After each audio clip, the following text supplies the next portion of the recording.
আসসালামু আলাইকুম প্রিয় দর্শক। তারা হয়তো বা ভাবছিলেন যে আওয়ামী সভানেত্রী শেখ হাসিনাকে ক্ষমতাচ্যুত করা হয়েছে, শেষ, তার পরিবারও শেষ, দলটাও শেষ, তিনি তো আর কোনোদিনই ঘুরে দাঁড়াতে পারবেন না। যদিও তাদের প্ল্যান ছিল ভিন্ন রকম, তাকে একেবারে সরিয়ে দেওয়া, কিন্তু সেইটা তারা পারে নাই, এখনও জীবিত আছেন। তারপরেও তারা বুকে আশা বাঁধছিলেন যে জীবিত আছে, ঠিক আছে, তিনি তো দেশে নাই, আর তিনি তো ক্ষমতায় নাই, তিনি ভারতে আছেন, তাদের ভাষায় পালিয়ে আছেন, এই দলটার আর ভবিষ্যৎ ভালো না, এই দলের কে হাল ধরবে, হাসিনা বিন হাল ধরার মতো তো কেউ নাই। এই ধরনের বক্তব্য কিন্তু আমরা বারংবার শুনেছি 5ই আগস্টের পরবর্তী সময়। তারপরে শেখ হাসিনার যখন অডিও বক্তব্য যখন সামাজিক যোগাযোগ মাধ্যমে ভাইরাল হতে শুরু হলো, তখন তারা নতুন করে আবার বিপাকে পড়ল যে এইটা আবার কেমন, তাকে দেখা যায় না, তিনি ক্ষমতায়ও নাই, অথচ তার এই যে কণ্ঠ শোনা যাইতেছে, এটা নিশ্চিত না যে আদৌ কি তিনি বক্তব্য দিতেছেন নাকি এআই দিয়ে করা। তারপরও তার এই কণ্ঠের এত জোর কেন? সারা বাংলাদেশে একেবারে তোলপাড় হয়ে যায়, সরকারের মধ্যে উতাল পাতাল তৈরি হয়, রাজনৈতিক দলগুলো গালে হাত দিয়ে বসে পড়ে। এই পরিস্থিতি দেখে তারা তারা একটু চেষ্টা করলো যে তার কণ্ঠটা রোধ করা যায় কিনা। এরা ভারতের সাথে যোগাযোগ করলো, বরং প্রধান উপদেষ্টা প্রধানমন্ত্রীর সাথে সাক্ষাৎও করলেন, করে রিকোয়েস্ট করে কোনো লাভ হলো না, তিনি কথা বলেই গেলেন। এখন যে ঘটনাটা ঘটছে, যাকে জাতির সামনে তুলে ধরার চেষ্টা করছিল ম্যাটিকুলাস ডিজাইনাররা, যে ইনি তো উম্মাদ, কিছু বোঝে না, রাজনীতির রও বোঝে না, আমি সভানেত্রীপুত্র সজীবদের জয়ের কথা, এরকমভাবে কিন্তু প্রচার হয়েছিল যে ও কী বোঝো, কিছুই বোঝে না, একেবারে কথাই বলতে পারে না, ইংরেজিতে পারে, বাংলাতে পারে না, ও রাজনীতিতে আসবেও না, রাজনীতির ও কিছুই বোঝে না, এই ধরনের কথা বলছিল। তারপরে 5ই আগস্ট পরবর্তী সময়ে দুইটা বক্তব্য, সেটাও নিয়ে অপপ্রচার হয়েছে। তারপরে বাংলাদেশ আওয়ামী লীগের রাজনৈতিক বিষয়ে তিনি যেভাবে অ্যাক্টিভ হয়েছেন, যেভাবে কর্মকাণ্ড চালাইতেছেন কূটনৈতিক মহল থেকে একবারে মাঠ পর্যায় পর্যন্ত, সে বিদেশে বসে সেইটা রীতিমতো হতভম্ব করে দিছে এই বর্তমান কি বলে শূন্য তত্ত্বের সরকারদের। গতকালকে যে ঘটনাটা ঘটছে, আওয়ামী সভানেত্রীপুত্র সজীবদের জয়, তিনি কলকাতার একটা ভারতের একটা কি বলে সরাসরি লাইভে বক্তব্য দিচ্ছেন, সরাসরি। আপনি ভাবুন যে সেখানে মানে এটাই প্রথম 5ই আগস্টের পরে ভারতের মাটিতে মানে সামনে এসে স্টেজে উঠে সশরীরে না, মানে ভার্চুয়ালি তিনি সরাসরি যে বক্তব্যটা দিচ্ছেন, সেই বক্তব্যে তিনি যে তথ্যগুলো তুলে ধরছেন, সেইটা শোনার পরে প্রকৃতপক্ষে এই জিরো তত্ত্বের চালাদের ঘুম হারাম, এরকমই আমার কাছে মনে হইতেছে। কারণ নির্বাচনী যে একটা মাস্টার প্ল্যান তাদের ছিল, সেই নির্বাচনী মাস্টার প্ল্যানটা সজীবদের জয় প্রকাশ করে দিছে। আমি একটু তার বক্তব্যটা শুনলাম, ইংরেজি ভাষায় দিয়েছে, বাংলা ভাষায়ও আছে, আমি তার বক্তব্যটা শুনলাম, কিন্তু আমি একটু খোঁজার চেষ্টা করলাম যে বাংলাদেশের কোনো পত্রিকা এটা প্রচার করছে কিনা, নিউজ করছে কিনা।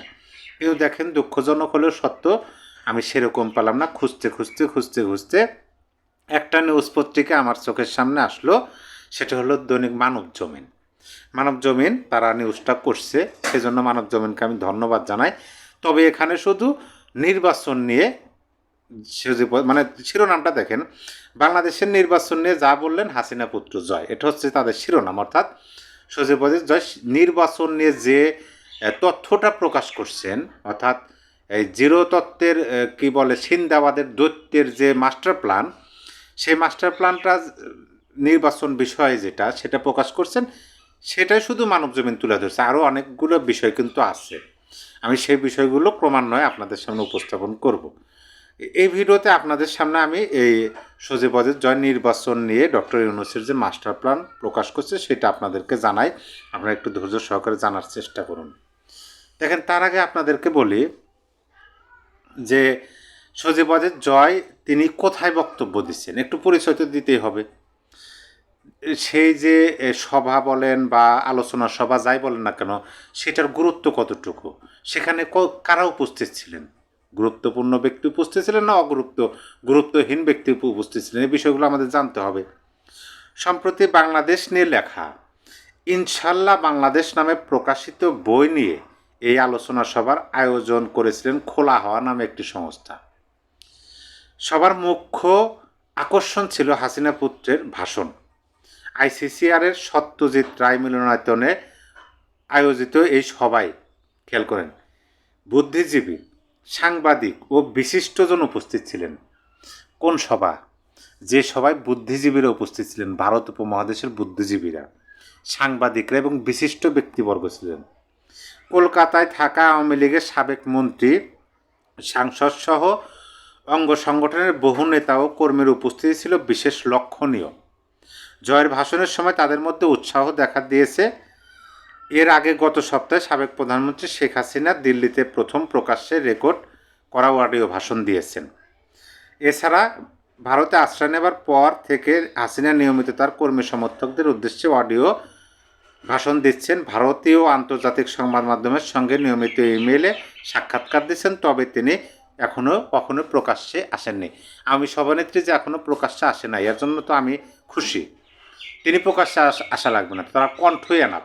তিনি প্রকাশ্যে আসবেন যখন জয় পাবেন। যাই হোক, এই যে জয় যে বক্তব্যটা দিচ্ছেন লাইভে এসে, সেই বক্তব্যটার গুরুত্ব তো আপনারা ইতিমধ্যে বুঝতে পারছেন। সেখানে দর্শকও ছিলেন, বুদ্ধিজীবীরাও ছিলেন, সাংবাদিকও ছিলেন, বিশিষ্ট ব্যক্তি ছিলেন, সাবেক মন্ত্রী এমপি ছিলেন, এমনকি ভারতের রাজনৈতিক দলের নেতারাও ছিলেন। দেখেন, আমি আপনাদেরকে একটু পড়ে শোনাই। হাসিনা পুত্র জয় বিদেশি মিডিয়াতে সাক্ষাৎকার দিলেও ভারতীয় দর্শকদের সামনে দেওয়া কলকাতার এই অনুষ্ঠান নিয়ে প্রবল আগ্রহ ছিল। মানে ভারতীয় দর্শকরাও সেখানে উপস্থিত ছিলেন। জয় তার ভাষণে বর্তমান সরকারের নানান কীর্তির কথা তুলে ধরেন, পাশাপাশি বিএনপি ও জামাতে ইসলামের তীব্র সমালোচনা করেন। আচ্ছা, এখানে অনেক কথা বলা আছে, আমি মূল পয়েন্টে আসি। মূল পয়েন্টটা হলো যে নির্বাচন বিষয়ে সজীবদের জয় কী প্ল্যানটা, ডক্টর ইউনূসের কী প্ল্যানটা প্রকাশ করলেন। বাংলাদেশের জনগণের উদ্দেশ্যে জয় বলেন, আমি জানি আপনারা যারা দেশে আছেন কষ্টে আছেন, আইন শৃঙ্খলা নেই, মব সন্ত্রাস চলছে, যারা সরকারের বিরুদ্ধে কথা বলবে তারাই আক্রমণের শিকার হবেন। তবে অনেকে হয়তো ভাবছেন ভোট দিয়ে এই পরিস্থিতির হাত থেকে বাঁচবেন, কিন্তু সত্যি কি বাঁচবেন? এখানে প্রশ্ন। এটি একটি সাজানো নির্বাচন। আপনারা ভোট দিন বা না দিন তাতে কিছু আসে যায় না। আমরা জানি ফলাফল নির্ধারিত হয়ে রয়েছে। তার মতে নির্বাচনের বিএনপি হয়তো বেশি সিট পাবে, কিন্তু খুব বেশি সিট দেবে না। খেয়াল করেন, নির্বাচনে হয়তো বিএনপি বেশি সিট পাবে, কিন্তু বেশি সিট দেবে না। যাতে একটি দুর্বল সরকার হয়, তাই কেউ যাতে বেশি সিট না পায় তা নিশ্চিত করা হয়েছে। এককভাবে বেশি সিট কেউ পাবে না। তিনি বলেন, আপনি যদি এই নির্বাচনে ভোট দেন তাহলে এই নির্বাচনকে তারা আইনসঙ্গত করে তুলবে।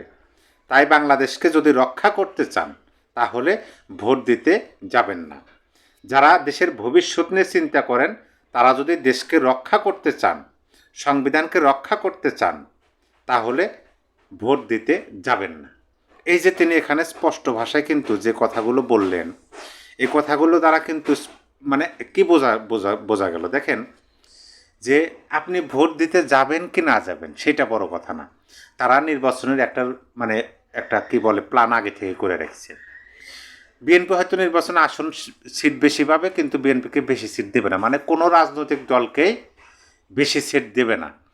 একটা কি বলে যে কম সংখ্যক সিট দিয়ে এককভাবে কে সংখ্যাগরিষ্ঠ হতে পারবে না। জোটবদ্ধভাবে হয়তো সরকার গঠন করতে হবে, একটা পুতুল সরকার বসানোর চিন্তা ভাবনা করা হইতেছে।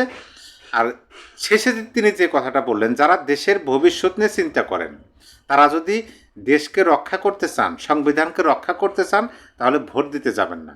আর তার আগে তিনি বললেন যে যারা সরকারের বিরুদ্ধে কথা বলবে তারাই আক্রমণের শিকার হবেন। তবে অনেকে হয়তো ভাবছেন যে ভোট দেওয়ার মাধ্যমে এটা থেকে রেহাই পাবেন, কিন্তু আদৌ কি রেহাই পাবেন? এই যে প্ল্যানের কথাটা সজীবদের জয় তিনি প্রকাশ করলেন, সেইটা রীতিমতোই বাংলাদেশের রাজনীতিতে তোলপাড় শুরু হয়ে গেছে। এটা বলতে গেলে ডক্টর ইউনূসের মাথায় হাত দেওয়ার মতো অবস্থা। তিনি মাথায় হাত দেওয়া তিনি চিন্তায় পড়ে গেছেন ডক্টর ইউনূস, যে তার প্ল্যান প্রকাশ করে দিচ্ছে সজীবদের জয়। সে কোথায় বসে তিনি এই বিষয়গুলো কেমনে জানেন? এটা তো আদৌ তার জানার কথা না। তারা এরকম হয়তো ভাবছেন, ওই যে প্রথমে প্রচার করা হয়েছে তিনি তো রাজনীতির র পর্যন্ত বোঝেন না। যাই হোক, সজীবদের জয়ের এই সতর্কমূলক বার্তাটি দেশের মানুষ কিভাবে গ্রহণ করে সেটাই দেখার বিষয়। আমরা দেখব আদৌ দেশের সাধারণ নাগরিক দেশ স্বাধীনতার সংবিধানকে ভালোবেসে দেশ ভোট কেন্দ্রে যায় কি না। সম্মানিত দর্শক, আপনার মূল্যবান মতামত অবশ্যই কমেন্ট বক্সে লিখে দিতে পারেন। সবাই ভালো থাকবেন। আল্লাহ হাফেজ।